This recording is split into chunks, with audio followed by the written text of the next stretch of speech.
Rich, what are you telling your clients who are probably calling you, asking you a million questions today?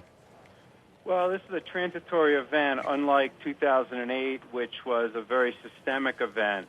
And our expectation is that the markets will continue to decline as the worst fears of the virus will continue to emerge. And not until the caseload increases and stabilizes will we see any stabilization in the market.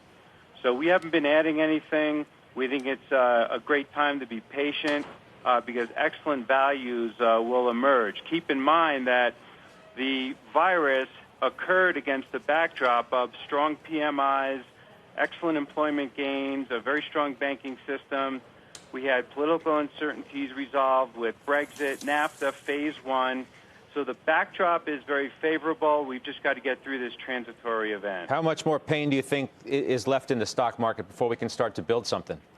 Well, you have 165 in earnings in 2018 and 2019. If you assume flat in 2020 and you put a 16 multiple on it, which is a worst-case scenario, you're looking at 2,600 as an extreme downside.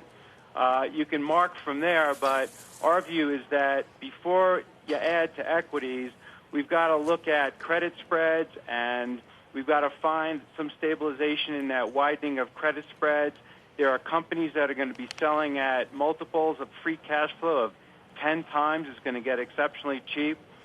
So there's a lot of parameters to monitor, but we're not there yet. Worst case may start looking, Ron, like base case. I mean, you just don't know. Well, I'm wondering what you think. You've seen a lot of these things. I mean, what do you think about the market and the way we're watching all this unfold? I mean, I think I mentioned about 4 weeks ago that in some ways the closest analog, although it's entirely imperfect, is the post-9/11 environment that created a great deal of cocooning, but on a much shorter-term basis, and it was following the internet bubble bursting, and it was followed then by the corporate crisis that, kind of extended the entire process. Here, though, this is a global phenomenon. It is not a systemic financial crisis, but it could engender, as you and Steve and Chris were talking about earlier, a seizing up of credit markets. You've got a lot of covenant-light levered loans, 1.3, 1.4, $1.5 trillion of those. You've got energy loans that are going bad, and you've got even some airline bonds that are trading at extraordinary discounts, just recently issued, and I won't name the airline necessarily, but priced at 70 no bid. And it was just put out earlier this month for the 2025 maturity date. So you've seen distress in the credit markets that will continue to, create a negative feedback loop for stocks. So, look, I wouldn't be so bold as to call a bottom. Again, going back to the issue of quality and knowing what you own, if you have fixed income in your portfolio and you don't know whether or not those bond funds have levered loans that on normal days take 30 days to settle in a daily liquidity vehicle. Now there's all kinds of disruptions that individuals should have been more aware of. We talked a lot about it, but maybe now they're finding out. So, Bryn, Rich Saperstein just said he wouldn't be a buyer here. It's too soon. What do you say? Are you buying?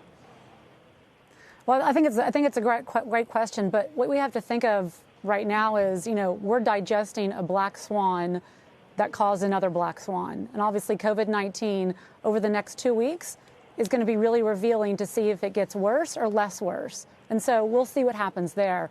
But then on top of this, you have the other black swan of energy. So to your question, are we buying? As it relates to energy, no. I think we've had a structural shift here. And, when the information changes, we change our mind. And so we're definitely not buyers of energy here. For clients that we were doing dollar cost averaging, last week we started pulling forward some of the March dollar cost averaging to take advantage of the sell-off last week. With perfect hindsight, we would have wished we would have waited till this week. But I think from a market standpoint, we think the markets will recover in general. And that's where I think when it comes to energy, you don't have to make it back the same way you lost it. And so I think going forward, investors need to really understand what's happening in energy is a big deal. And down here in Texas, energy is not Wall Street, it's Main Street. And it's definitely going to affect a lot of companies, a lot of industries, a lot of communities. And I think, that really hasn't really even started to reflect itself into the real economy, the individual companies that are not publicly traded, that are in the energy and U.S. oil shale industry.